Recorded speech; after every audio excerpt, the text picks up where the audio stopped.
much, everyone, for joining us this evening. My name is James Sutton. I'm the chairperson in the English department here at FIU. It gives me great pleasure to be here with all of you this evening. I'm looking forward to Dean Rae's talk. It's wonderful to have you back from Montana. Thank you so much for joining us. You'll hear more about Dean Rae in a couple of minutes. As is our tradition here at our lectures for Exile Studies, we take a few minutes to get you going. If you've been here, you know what I'm referring to.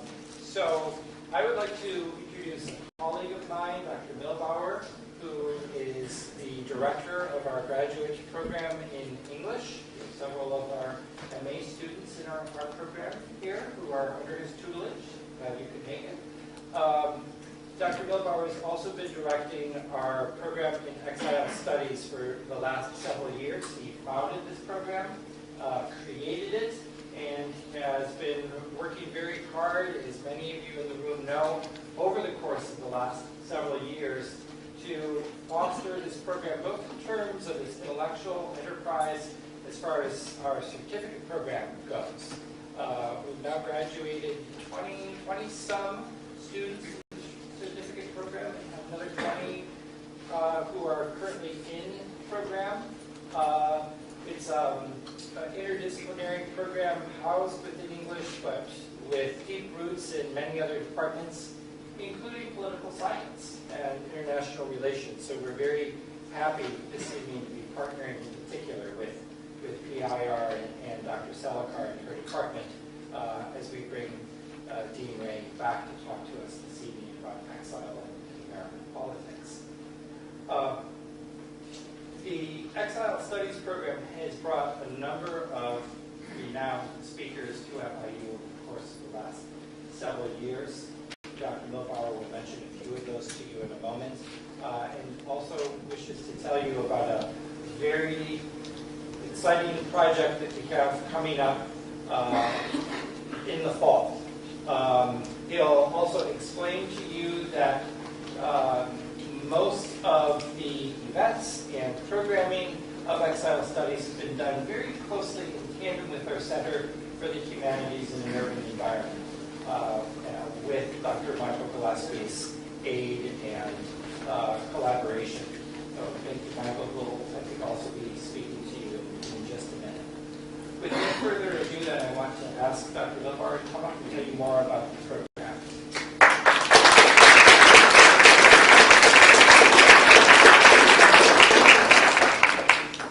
Good evening, ladies and gentlemen. I'm pleased that so many of you showed up. I see a lot of new faces, and I welcome you. I see a lot of return customers, and I'm very pleased that you found what you saw in the past so appealing that you are back here today.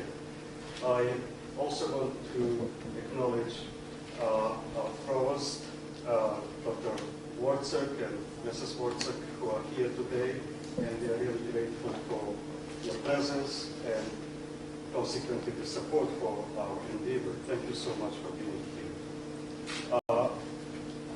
The Exile Studies program has been established 3 years ago, and I will have to correct my chair with whom I do not disagree always, but we will have graduated 30 students with certificates by the end of this semester, and we have 25 students in the program. So Sutton, I think you will take that correction not as an offense, not as an update. At any rate, the program was founded 3 years ago, and it's going strong. It is, as Dr. Sutton said, housed in the Department of English. It is anchored in literary studies, but it is a truly interdisciplinary program for students required not only to take literature classes colloquially, but also to other requirements in social studies and arts/humanities. And their scholarly independent studies project can be, in fact, in any field as it has been in the last several years. Now, in addition to providing the certificate or training our students in studies of exile, we also run lecture series and other kinds of works that are associated with this program. I will not mention to you what we've done in the last 3 years, just in the last year, because what we were doing in the last year was also leading to this lecture with Dr. Nicol Rae, and is looking forward to another enterprise about which I will elaborate in a couple of minutes. During the last year, we had a program which we titled Exile, Patronage, and the Arts. And within the context of that program, we brought major figures to talk to us about, in one case, the president of Bard College was talking about the place or the role of American universities regarding exile intellectuals. And Bard College is known for providing refuge for those who come from places of crisis. We also had another noted scholar and writer, and that's the Haitian-American writer Edwidge Dentecourt, who also talked about the American universities playing a major role in the lives of immigrants and the lives of intellectuals. And then we inaugurated, in regard to another lecturer, a new program that we currently have with the Betsy Hotel on South Beach. We inaugurated our first annual Betsy FIU Exile Studies annual lecture, and they provided a month-long stay for a noted Zimbabwean writer and humanitarian and activist for human rights, and that is Nicol Rae, who was here, gave a wonderful lecture, participated in a seminar, participated in a panel that Dr. Gillespie has organized, and done a lot of good things. So we hope that this cooperation with the Betsy Hotel will continue into the future and will flourish.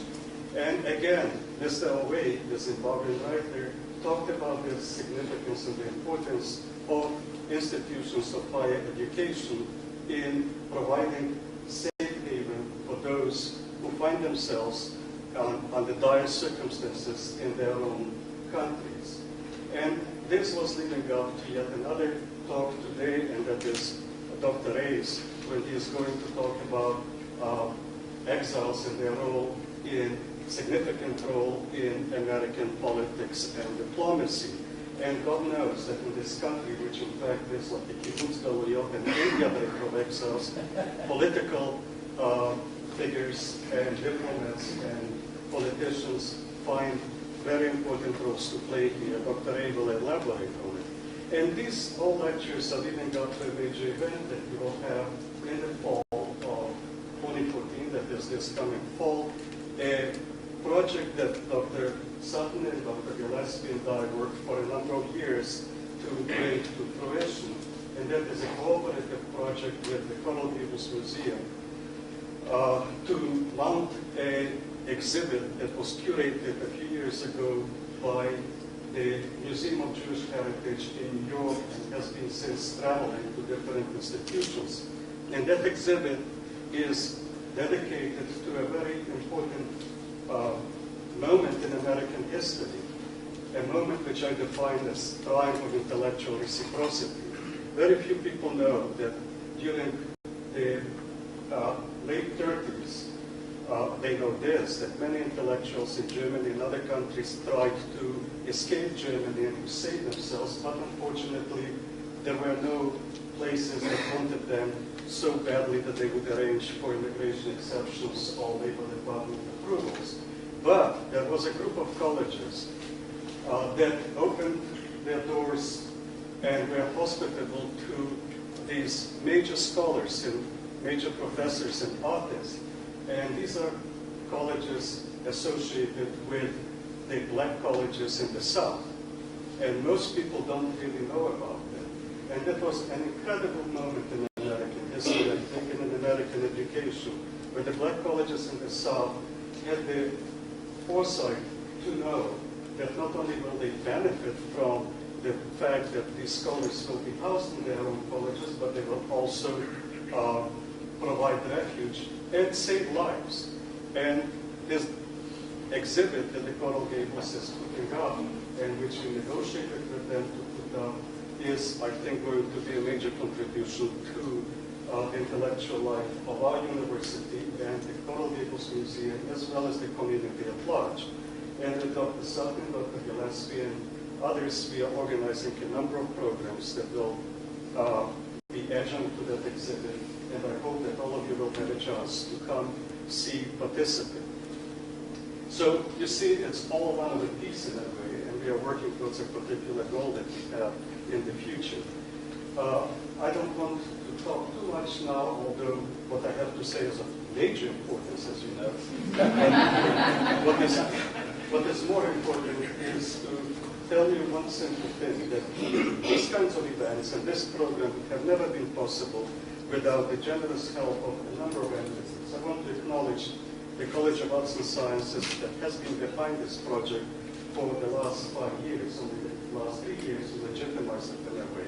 And I also have to confess that Dr. Nicol Rae had a major role to play in supporting this project, and I'm really thankful to you, Dr. Rae, for having the foresight to see how important an endeavor this is. Also, I want to thank my colleagues in the English department for their support. My students who are here, many of them from past classes, and who time and again return to celebrate with us the spirit of indomitability that exiles very often display in their host countries. I, again, want to underscore what Dr. Sutton was saying, that without the close cooperation between Dr. Sutton, the chair of the English department, and Dr. Michael Gillespie, the recently founded, 3-4 years ago founded Center for the Humanities, these kinds of projects we would not be able to mount. And then, of course, and both Dr. Sutton and Dr. Gillespie are not only my dear colleagues, but also my friends, and they are my inspiration as well. And I'm deeply, deeply thankful to them for all the help that they provided. I also want to say that the university at large is very supportive of this endeavor. We have a number of sponsors to whom we go for sponsorship and for support. And some of them are here today to be part of this project. Dr. John Steck, the head of SIPA, we go back for many years. And when Dr. Steck was the head of the Institute for Public Policy and Citizenship Studies, and whenever I came to Schnorr to beg to him for funds to help out, Dr. Steck never asked what for, who is going to be the person there. He was generous, and he remains as generous as he was in the past, and I'm grateful to you. The Cuban Research Institute, at the helm of which is Dr. Jorge Duane, is very generous, and we really appreciate your help, and we partnered with you in the past with the Cuban Research Institute, and we are doing it now, and we hope to have that partnership flourish in the future as well. The Latin American Caribbean studies has been also very, very important to us, and again, helped us whenever it could be helped, if we needed help. So, as you see, and I cannot forget the Graduate English Association, the Sigma Tau Delta, our own students, and my colleagues, and especially Dr. Ken Johnson, who is our historical chronicler and participant. He provides us with wonderful pictures, and we appreciate them very much. Not only the pictures, but the presence here and the inspiration. Dr. Ken Johnson, we appreciate that. So, from the enumeration of these names, you can see that the Exile Studies program, what we are doing, is validated by your presence, by your support. And again, I'm deeply thankful for that. Just a couple of words in addition about Dr. Nicol Rae. We started to talk to him about coming out here some time ago. And before he left, he said, you have to come back because we are very interested in what you are doing and about the connection between American politics. So I know that he had to traverse a lot of miles and had a long journey, but he is here, and that is absolutely great. Before just finishing and asking Dr. Gillespie to say a few words. Next lecture, together with Dr. Gillespie and Dr. Sutton and the rest, will be presented by a noted Cuban-American writer, Ana Menendez. You know probably about her. Most important, her first collection of essays in Cuba was A German Shepherd, and she's going to talk about issues that Dr. Sutton and Dr. Gillespie have negotiated with her about, that is, dealing with American Cuban literature and the inherited sense of exile. Dr. Gillespie.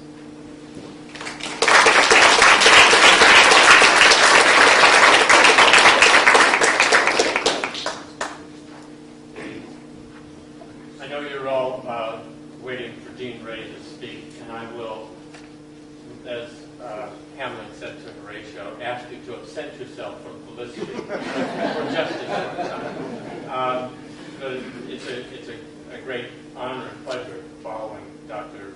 Sutton and Dr. Milbauer, but it's also a great challenge because of their thoroughness and graciousness. There's very little left for me to say about who to thank or what we're going to do over the next few months. But I do want to reiterate my thanks to Dean Rae, who was instrumental at the founding of the Center for the Humanities and Urban Environment, and was one of the strongest supporters that we had for as long as he was here, and remains a strong supporter. And I was deeply touched by his confidence in the center to begin with, and I'm very grateful for his ongoing faith in it. I also want to thank Channel 2, WPET, public radio, public television, Miami, that records all of the events that we sponsor. The events are archived on the center's website, so you'll be able, again, keeping with the Felicity theme, to return to this talk whenever you visit the website. If you are not aware of the website, if you're not signed up for the Writing Center listserv, please see me at the end of the talk. I'll be giving you full details of the Ana Menendez talk, which is 3 weeks from tonight in GC 243, and it should be another wonderful evening. But you've heard enough from us. Let me ask Dr. John Stack of the School of International and Public Affairs to come up and introduce our speaker.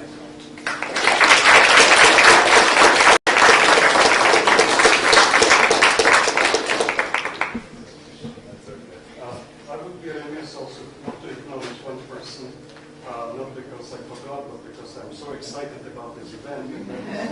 Professor Salakar, who was very helpful to us, and she is the chair of the Political Science and International Relations. So please forgive me for the omission, but yeah. You know, I have to say that when Asher puts the hook on you, there's no way to resist. He is a secret weapon at FIU. Midpoint in my endless career at FIU. We received a letter of recommendation for a young scholar by the name of Nicol Rae, who had just completed a postdoc at Yale and who had finished up at Oxford. And his recommender described him, and I'm not kidding, as a plucky Scot. I thought, what the hell is a plucky Scot? I was clueless. But that adjective has come to describe his career as a scholar, as a teacher, as a citizen, and an institution builder.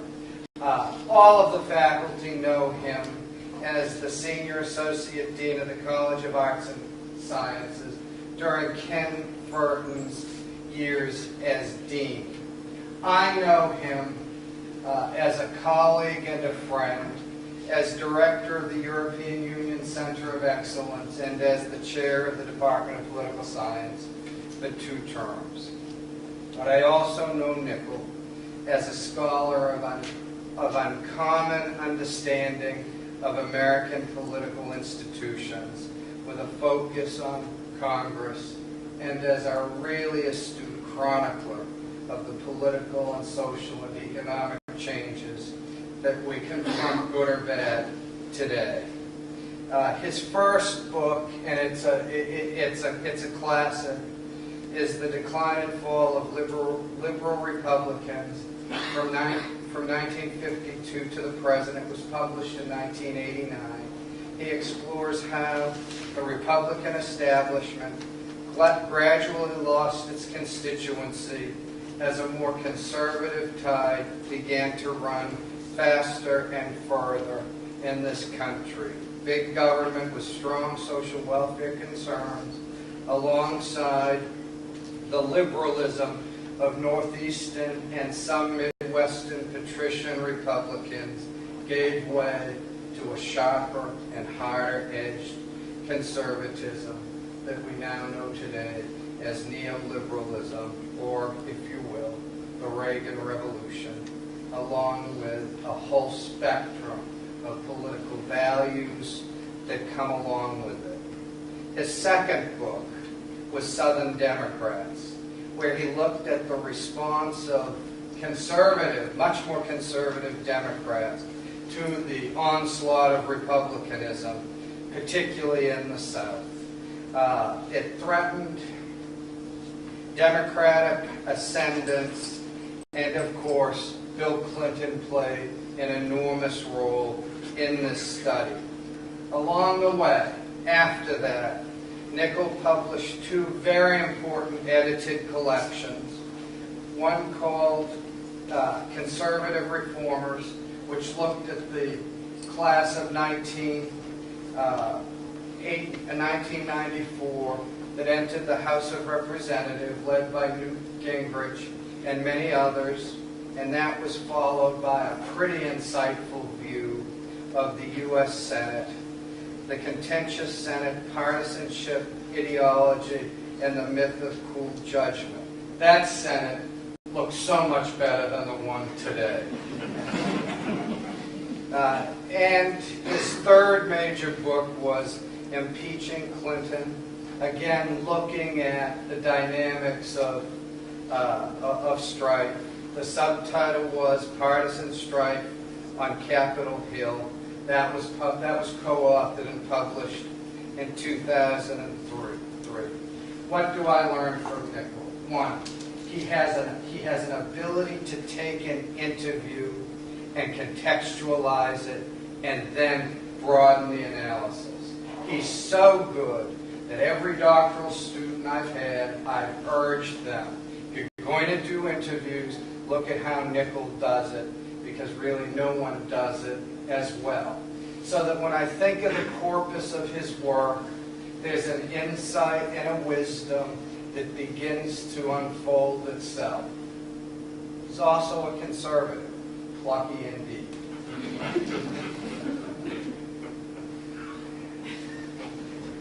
You know, to paraphrase Robert Frost, home is the place where, when you have to go there, they have to take you in. He doesn't need to come home. He's doing great at MSU, but it's certainly lovely to welcome him back home. Nicol Rae.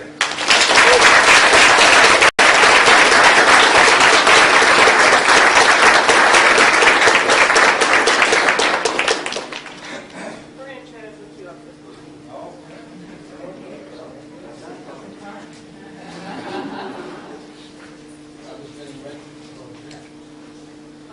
You might still have to.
hear me? Yes.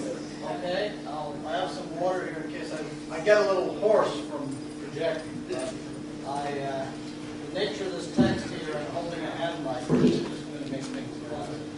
Now,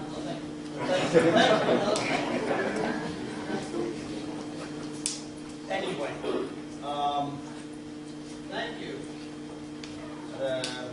Dr. Sutton, Mildar, Gillespie, and Stack, for your very warm welcome back to FIU.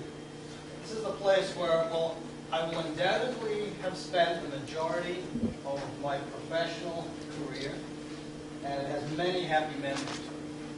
So it has really been a great pleasure to be back here and to feel once again among friends and to have such a warm welcome. I'll particularly thank Dr. Stack profusely for his kind remarks. He is an outstanding leader of FIU's School of International and Public Affairs, as he told me, the largest school of international and public affairs on the planet. And I think a great deal of what I learned about leadership in academia, and I still have much to learn, I learned from him. So thank you, John, for your counsel and your friendship over the past 26 years. I'm delighted to see that the Exile Studies program, founded by Dr. Mulbar, is thriving, that the Center for the Humanities and Urban Environment, led by Dr. Gillespie, is also moving ahead. I had some small role to play with both of these programs, the expansion of one, the establishment of the other, and I'm very, very proud to see that they become a major feature on the FIU landscape. And I'm also very flattered to be invited to lecture in the Exile Studies lecture series. Alas, and I hate to disappoint you, I can claim neither great experience nor great expertise in Exile Studies by comparison with the many distinguished speakers that have come and spoken in this series in the past. What I may know something about is the American political tradition, American political culture, and American political institutions. So I ask you to bear with me if the perspective of this lecture is a little political sciencey, for want of a better term, but not overly so. What I'd like to offer this evening is a discussion of the political impact of organized groups of exiles in American politics yesterday and today, and some possible explanations as to the persistent political influence of exile organizations in the U.S. and the institutional constraints on such influence. I'm going to be a little sloppy with the term exile, and it's a question that I've been wrestling with right up to the start of this lecture. I'm going to use it in the sense that exile does not, when exiles expire, exile themes do not die. The emotions of exile, the experiences of exile become transferred to succeeding generations, connected to the original exile group. They recede and advance. As we'll see during my talk, at times one thinks that a certain set of exile issues have lost all resonance. And then something happens related to that original exile experience that can dramatically revive it and as a political force.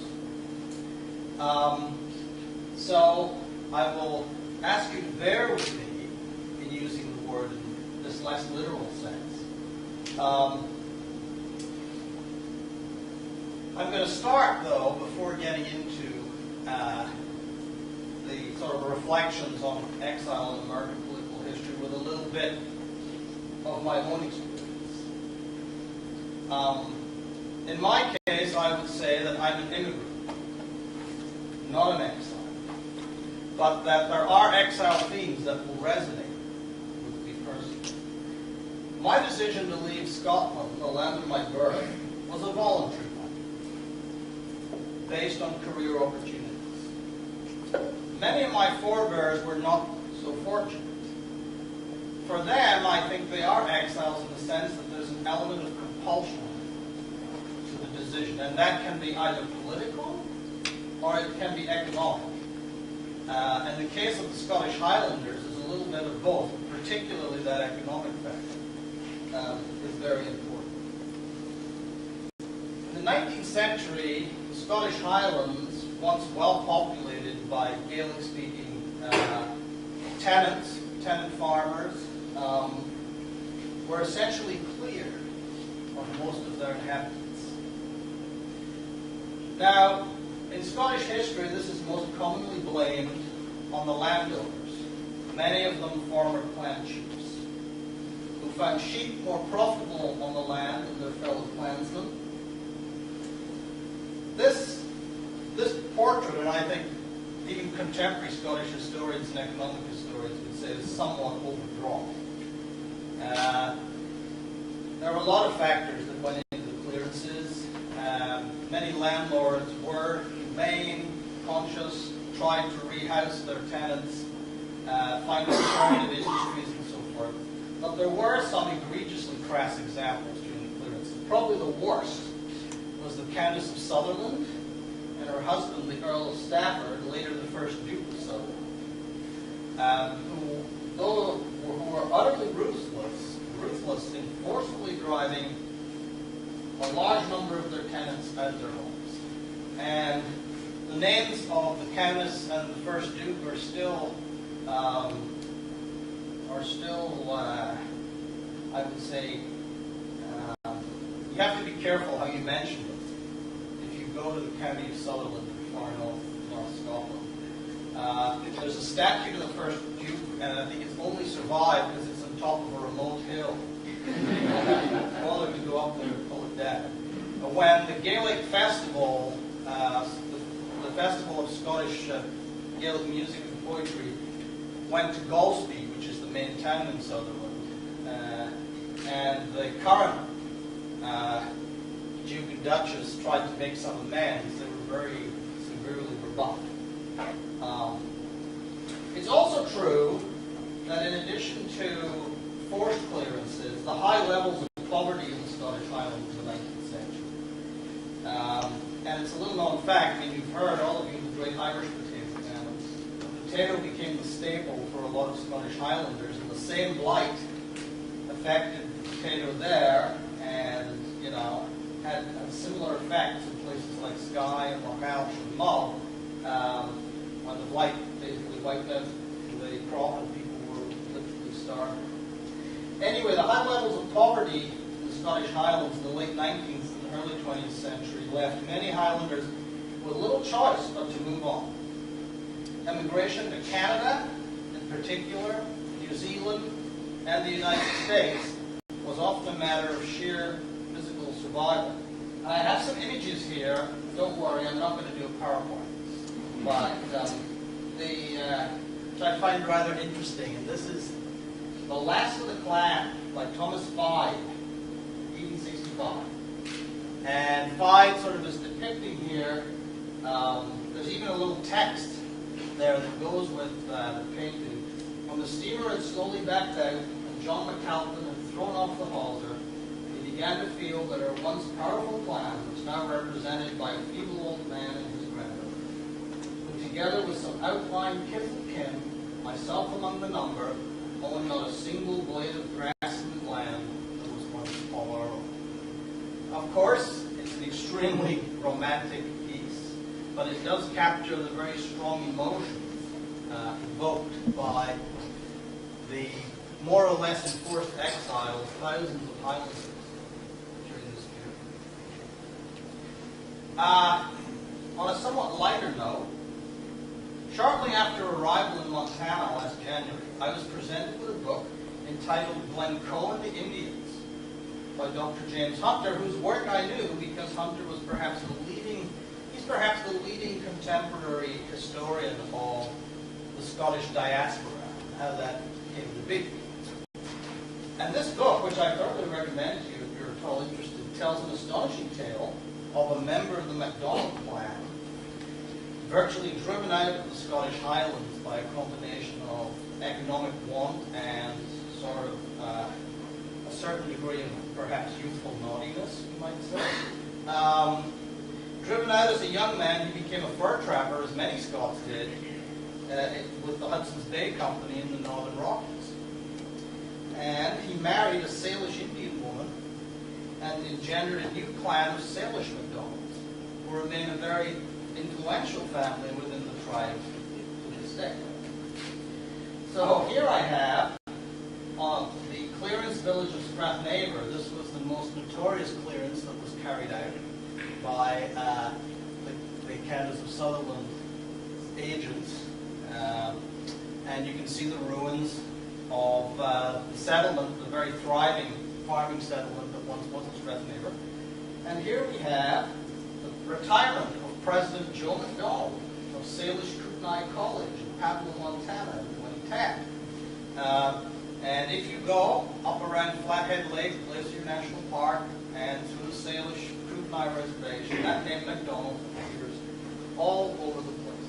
And they remain a very influential family within the tribe to this day. So the lesson, ladies and gentlemen, is that we Scots are everywhere. Resistance is futile.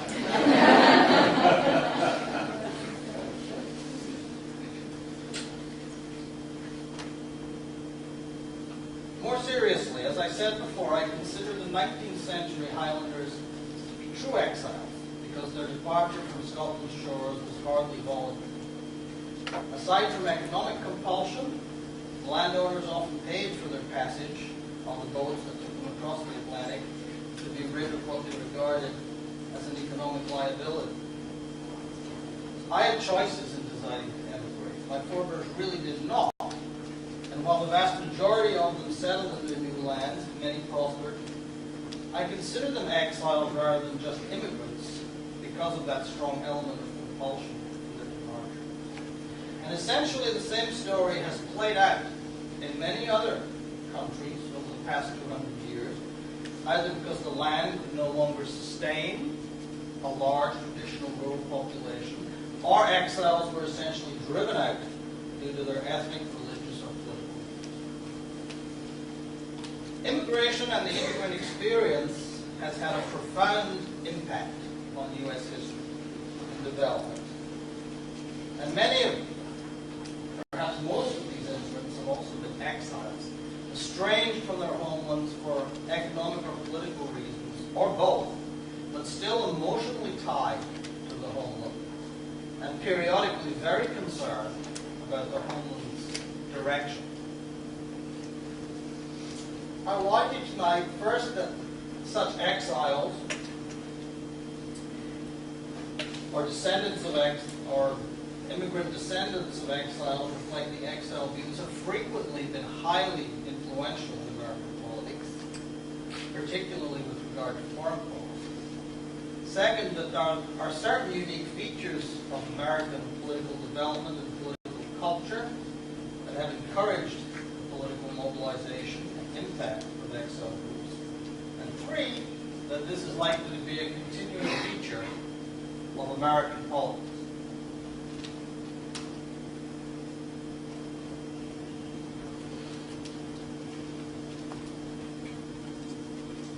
Exile groups and individual political exiles have been significant in American politics since the time of the Revolution.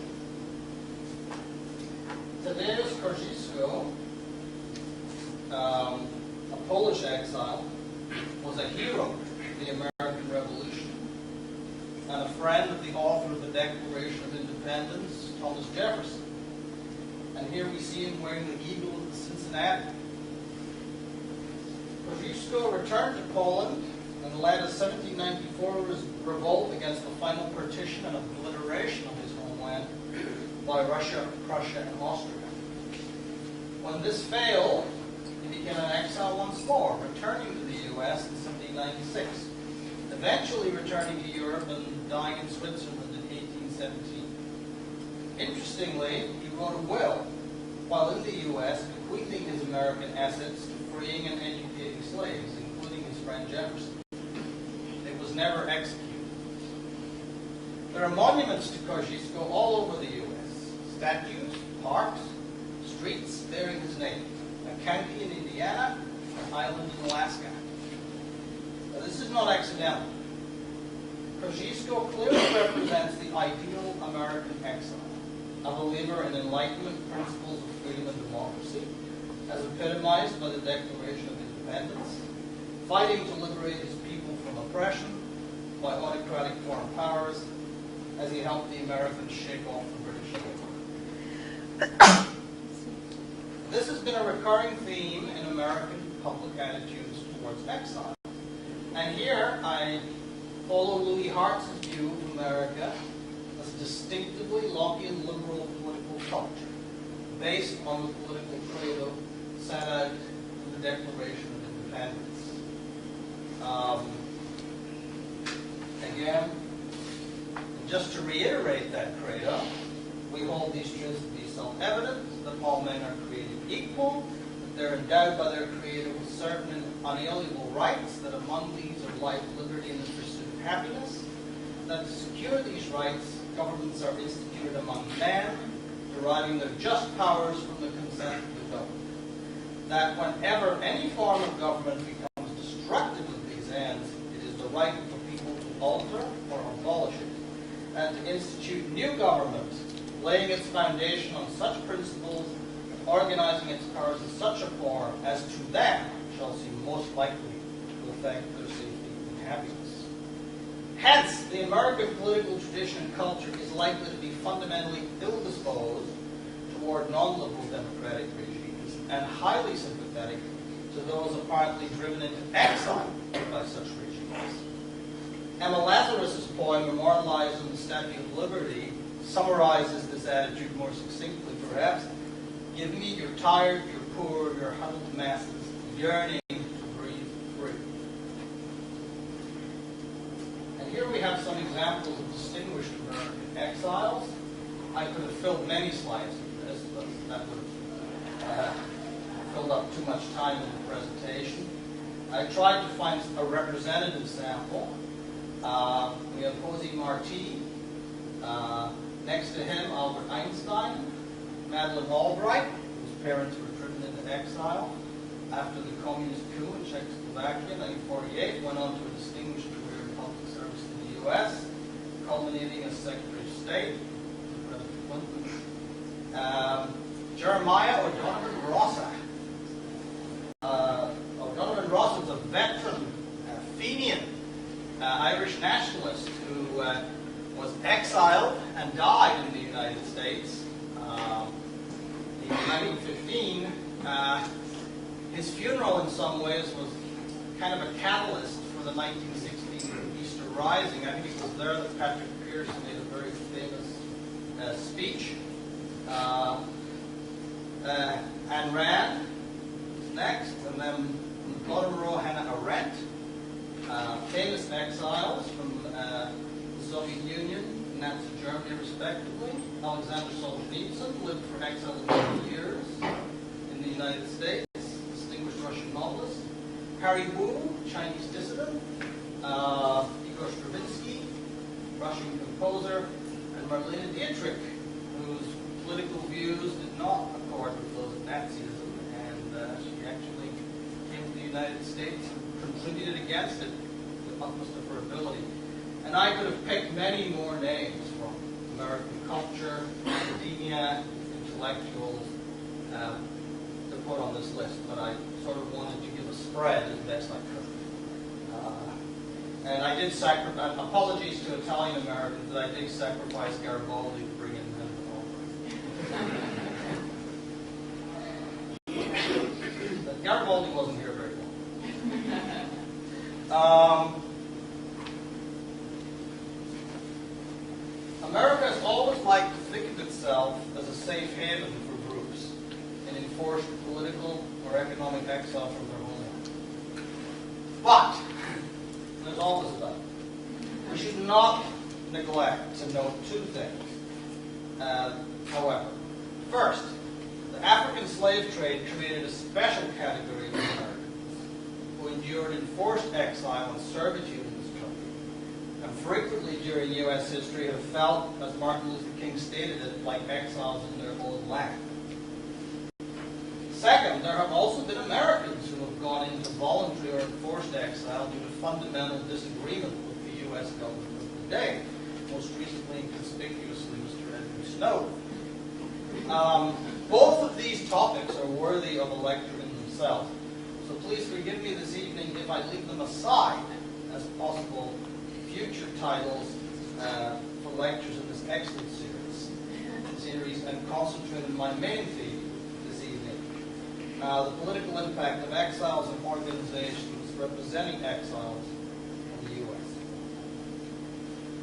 In addition to the receptivity of American political culture to exiles from oppression beyond these shores, the structure of the American political system has provided a fertile ground for groups of exiles to mobilize politically in order to influence U.S. policy toward their homeland and exercise influence in U.S. domestic politics. Irish, Jews, East Europeans, Cubans, and many more. In short, the American governmental system has allowed an unusual amount of political influence to groups representing political exiles should they choose to use it. For a start, the U.S. has had a mass electorate by 1830, far earlier than most comparable liberal democracies. This was not a universal franchise. Women and most African Americans were excluded, but it was still large enough to substantiate the claim that the U.S. was the world's first mass democracy. The mass electorate meant that if male political exiles' potential votes could be organized, politicians would be compelled to pay attention to their cause. The American separated system of government also provides many points of access: the presidency, Congress, the states, and local governments. All of these levels have been used by well-organized exile groups to advance their cause. The relative weakness of the American party system has also helped enhance exile's political impact. The lack of centralized party control in the United States has made it easier for exile groups to influence political parties first at the local level and later nationally.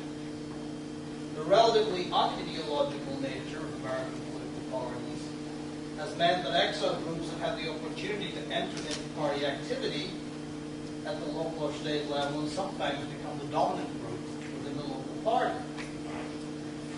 State and national party leaders had no problem with this if exile support enabled the party to win elections locally and nationally. Particularly so when for a minority party in an area that has largely had a dramatic increase in an exile or exile immigrant population, it provides an opportunity for that party to become competitive. One year after actually less than a year after I arrived in Miami, I saw an example of this process in action when Professor Dario Moreno and I studied the special election that occurred after the death of Congressman Claude Pepper. The Cuban exile population and from the late 1950s and 60s and there was subsequent additions right up to Mariel and their children who had become an increasingly large portion of the Miami-Dade County electorate, found other groups and interests locally largely controlled the dominant Democratic Party. So as they organized politically, the Cuban exile population found it easier to enter and control the weaker minority Republican Party and make it more receptive to their political issues. In the special election to replace Pepper, two prominent local Cuban exile female politicians ran. One Democrat, Miami City Commissioner Rosario Kennedy, one Republican, State Senator Ileana Ros-Lehtinen. Kennedy lost her primary runoff to a non-Cuban Democrat who secured over 60% of the vote against her. While Ros-Lehtinen, with 83% of the vote in the Republican primary, was more or less unopposed and went on to win the general election. She still sits in Congress today, almost 25 years ago. An example of political mobilization of an exile population.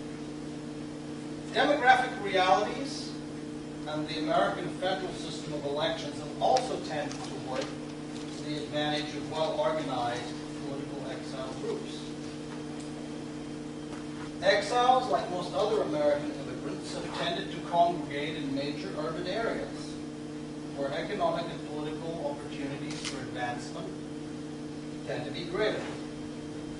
Exile political influence therefore tends to be heavier in more populous states with larger numbers of electoral votes. Electoral votes that candidates need to carry to secure the presidency. Thus, the American system of electing presidents via the Electoral College or state-by-state plurality elections for slates of electors committed to presidential candidates, so that's what we really do, has tended to enhance the influence of well-organized exile. So, despite these potential advantages, however, that the U.S. political culture and political system provide exiles, the key to exile influence in American politics is, and always has been, effective political mobilization.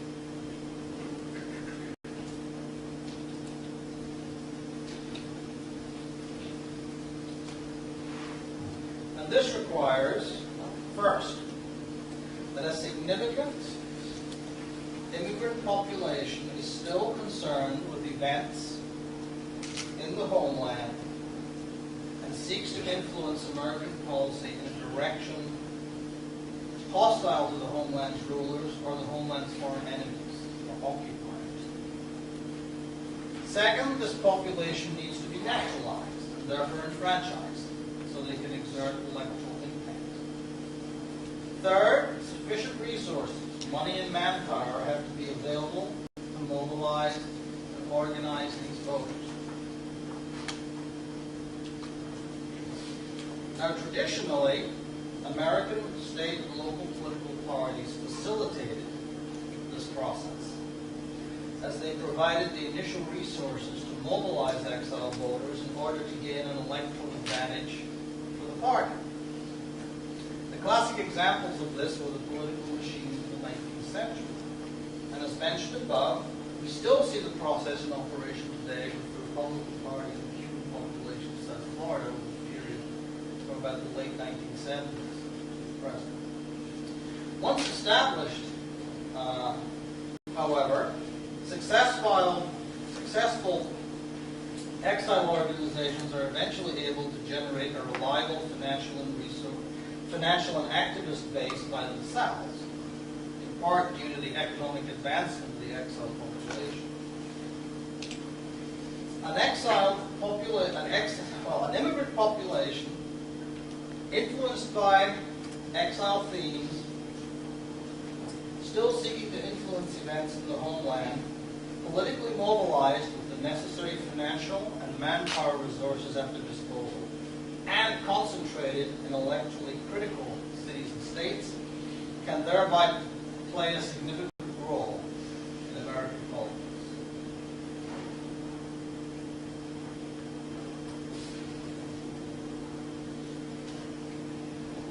Parties and candidates for elections, once convinced that there's a potential block of responsive voters whose vote will be determined solely or largely on the basis of exile issues, will perforce pay close attention to the political agenda of organized exile organizations.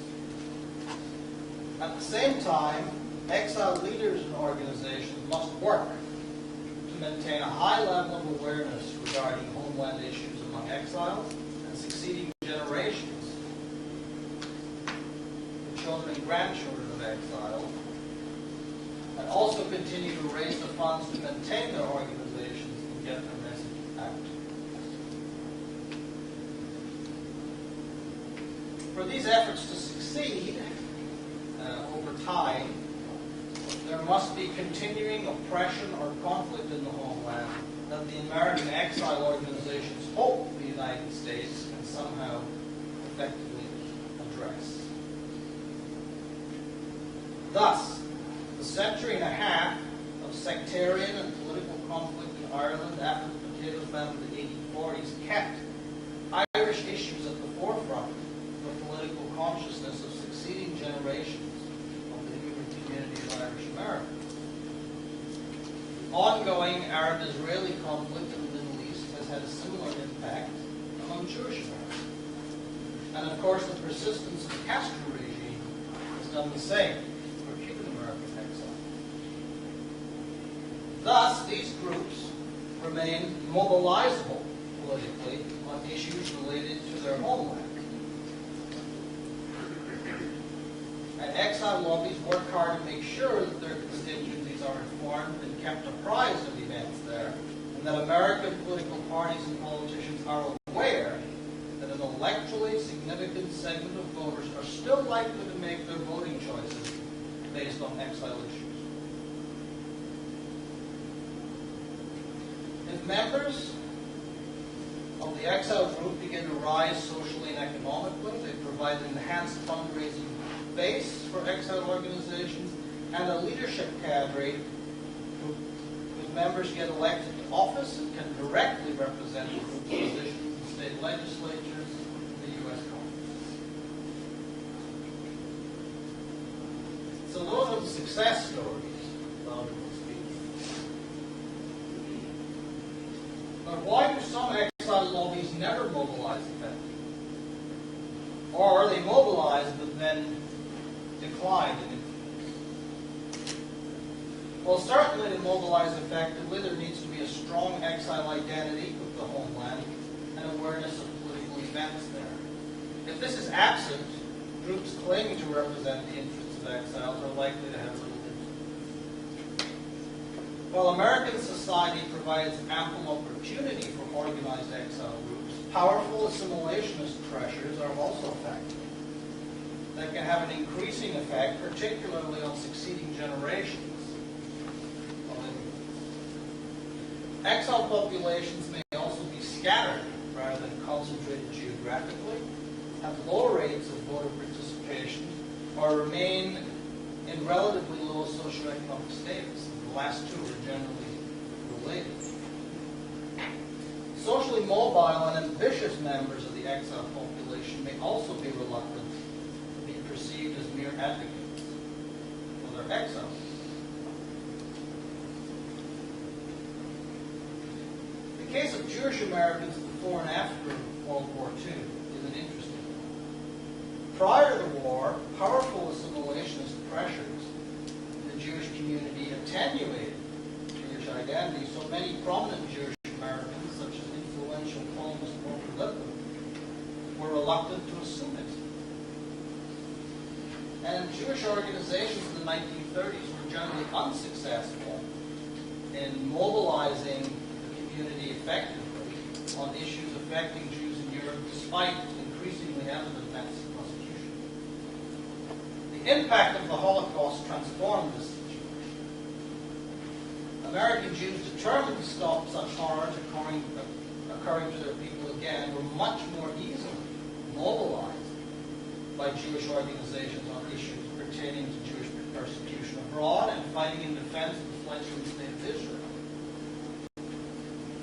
And in a sense, this is what I mean when I talk about sort of exile advancing and receding at different points in American history. Another example. By the early 1960s, the election of President Kennedy, it really seemed that the impact of issues in Ireland on Irish Americans had receded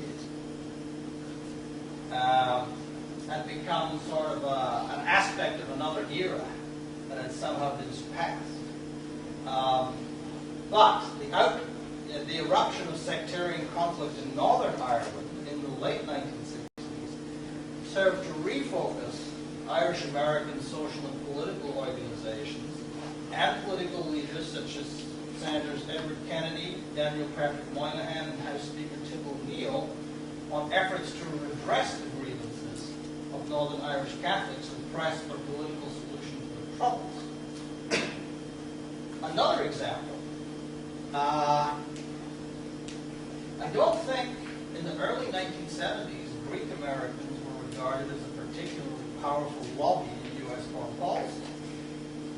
And yet, in 1974, when Turkey invaded the island of Cyprus and effectively annexed about a fifth of it, this aroused a politically dormant Greek American lobby to such a degree that the U.S. Congress passed an embargo on Turkey against the wishes of President Joe Ford. Now, these are interesting cases where an exile lobby that had apparently become politically dormant due to assimilationist pressures and diminishing exile identities was suddenly revived by traumatic events in their original homelands or that affected members of the group overseas. And here's another related example from personal experience. I'll have a swig of water.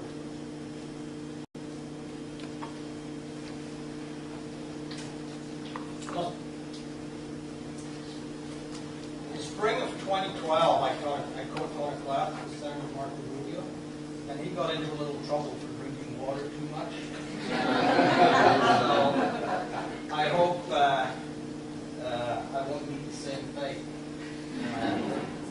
At any rate, as Dr. Stack mentioned, I was an APSA congressional fellow, and in the spring of 1996, I worked for several months for Congressman George Radonovich, a banker and winemaker from Mariposa, California, of Croatian descent, and he was elected in the 1994 Republican surge.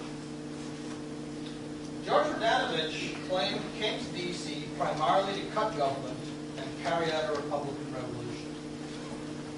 His arrival in Congress, however, coincided with the height of the Balkan Wars, following the breakup of Yugoslavia.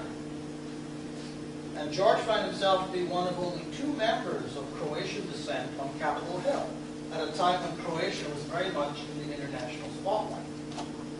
The new congressman now found himself expected to be a spokesman for Croatia in Congress, although I don't think his Croatian identity had been particularly strong hitherto. So instead of concentrating exclusively on cutting budgets, he was pressured to make trips to war-torn Bosnia, sometimes under gunfire while he was there. He also hired a full-time staffer to work on issues related to the strife in the Balkans, and founded a Croatian-American Congressional Caucus. Now, I really don't think that he anticipated this when he ran for the House in 1994. It really wasn't on his radar, but suddenly he got there, and Croatian-American organizations said, "You're our guy." Now, while working for him, I and his Balkan staffer, Marko Radijević, had to substitute for him at a Croatian embassy reception. And after I had been chatting to a very distinguished-looking uniformed gentleman, Marko asked me, "Is that the first time you've met an alleged war criminal?" So this wasn't quite what I expected when I went to work on the Hill either. So I think it's a demonstration of how suddenly these issues can become very important on the political radar screen for individual politicians. Beyond social change and the lack of organizational capacity, there are other factors that can operate against the influence of even a potent exile lobby in American politics. One obvious factor that counteracts exile influence is if the agenda of exile groups is held by the federal government to be contrary to the foreign policy interests of the U.S. What if the homeland regime or other occupying power that's seen as oppressive by exiles is a close foreign policy ally of the United States? In these situations, exile demands are unlikely to prevail, and in a time of warfare or international crisis, even less. Irish-American outrage at the execution by the British government of the leaders of the 1916 Easter Rising did not deter President Woodrow Wilson's increasing alignment of the neutral U.S. with Great Britain, nor precluded America's eventual entry into World War I on Britain's side a year later. It did, however, probably affect the debate on the Treaty of Versailles in 1919, and I'll come back to that in a little bit, because I think if, to the extent that Congress is the key decision maker, the influence of the exile lobbies can be much greater than with the executive branch. And I'll elaborate a little bit on that. Irish, German, and Italian-American mobilization by isolationist politicians in the 1930s and later by the America First movement was rendered irrelevant by the Japanese attack on Pearl Harbor and subsequent declarations of war on the U.S. by Japan's allies, Hitler and Mussolini. The enhanced power that falls upon the federal executive branch in foreign policy and during periods of international crisis tends to operate against exile influence. Congress, as a legislature elected from states and districts, tends to lend itself far more easily to pressure from exile influence than the executive branch, which is expected to take decisive action in the national interest in times of emergency and, according to the interpretation of the Constitution, has those powers in that area. Great powers of discretion in responding to international crisis and emergency. In fact, though, when the final decision lies with Congress, we have examples of exile lobbies prevailing. The Treaty of Versailles, to some extent, in 1919, which required the ratification of the treaty, and 2/3 of the Senate, which is a pretty high barrier. Pretty high barrier. And again, the example I gave of the Turkey embargo after the invasion of Cyprus, which was congressionally driven.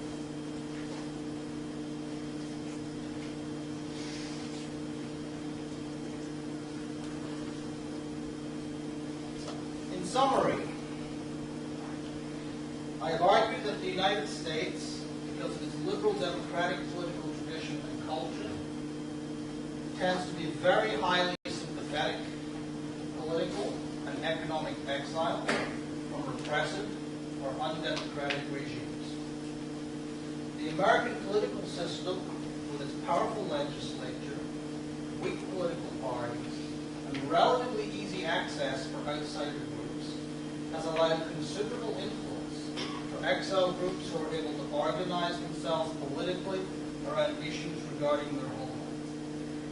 And such groups have often thereby been able to have an impact on U.S. foreign policy. This influence, however, tends to vary with the degree of organization and assimilation, the exile community in question, and the significance of the homeland to American foreign policy. The national security interests of the United States, as represented by the Chief Executive and Commander-in-Chief, will, however, tend to prevail against even the most powerful domestic exile lobby in times of international crisis. The fact that the United States has been a global power since the 1890s, an international superpower since 1945, and still by some way the predominant global power today, enhances the political stakes for domestic exile lobbies. The impulse in American foreign policy to defend and expand liberal democratic regimes also makes its government particularly receptive to the claims of exile lobbies. But while these exile groups have exerted and almost certainly will continue to exert influence over American politics and foreign policy,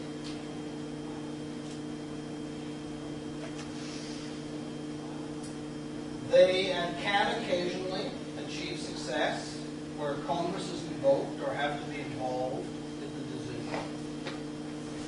I think whether the demands prevail or not over the long term will continue to depend on the cold, hard claims of American national interest as determined by the executive branch and foreign policy elites at a particular time.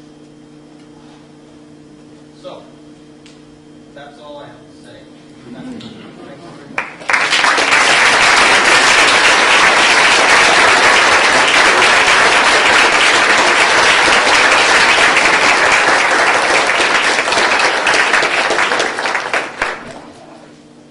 I think we have a few moments for questions. If you have anything that you'd like to add, Dean Rae. Sir.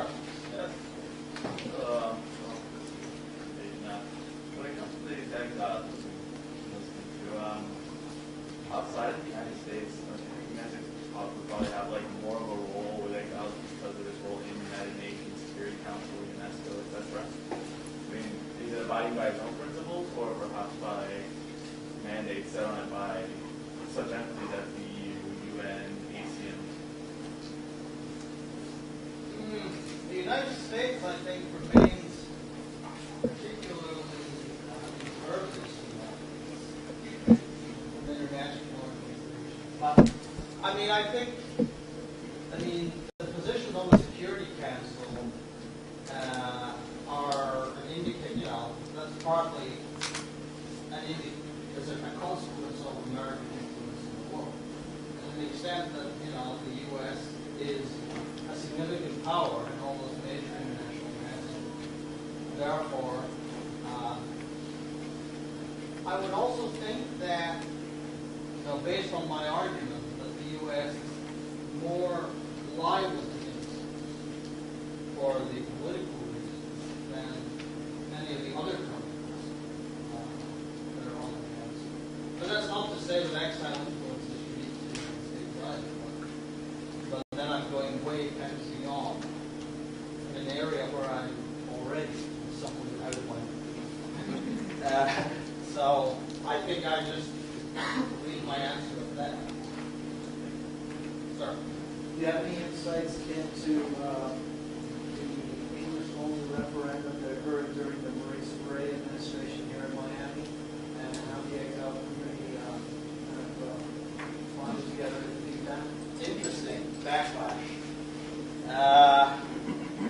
Well, I think for exiled immigrant groups, the backlash is another political feature that would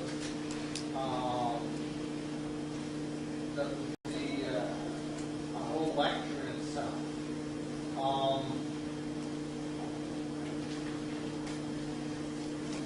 When was that referendum again? All I remember is it was during the time that Maurice Ray was mayor. That's before I got here, so my knowledge of it is not great. I think, I thought maybe you were teaching here at the time. no, I wasn't. But my reaction to that is that it's a bit of classic backlash against the growth of a new community in an area with linguistic issues involved. Linguistic issues are incredibly sensitive. But,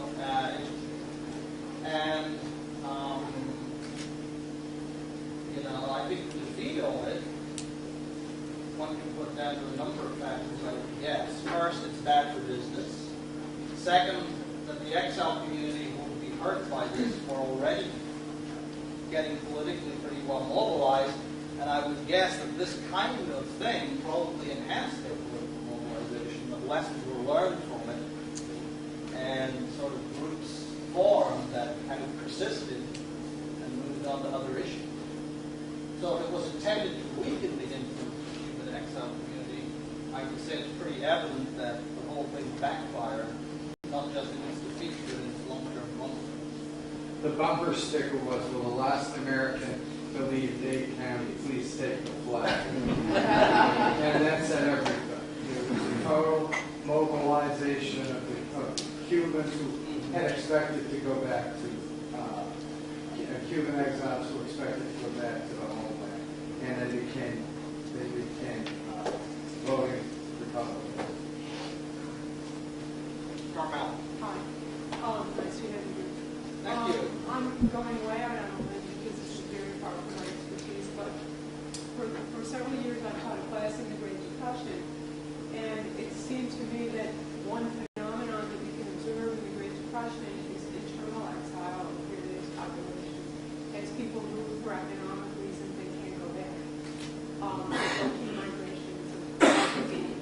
But the other big migration in the 30s and 40s was African Americans who Right. moved in from South. So as you're describing what happened to those communities, I mean, would you consider them an example of an exile community in the United States? I think it's an interesting question. It's an interesting question because clearly that migration has a transformational impact. In the urban north, it has a transformational impact long term on the party system because it's that migration, the enfranchisement of the African Americans in the north, that makes politicians begin to pay attention. I mean, by the time we get to Harry Truman in 1948,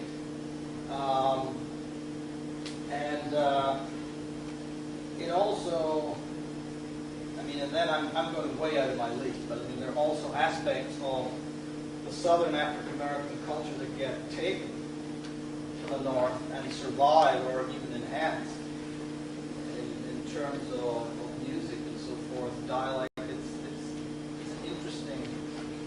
Well, I mean, also- we have smaller examples, of course, are the Okies and Arkies going to California, where there was and they also met with pretty severe discrimination. But I don't know how much of an impact they ever had politically. I mean, that's where my history kind of trails off. But I was thinking of because the African American migration tended to cluster not just in big cities, but I know they clustered by community once they got there. So they brought their ties with them. I mean, I think any accounts of the 1948 presidential election, which was the one where the Democratic Party started picking up civil rights issues, would emphasize the fact that Truman and his campaign were increasingly aware that the migrant African American population from the South, in the northern cities, in the big electoral vote states, was going to demand more political attention and mobilization. No question about it.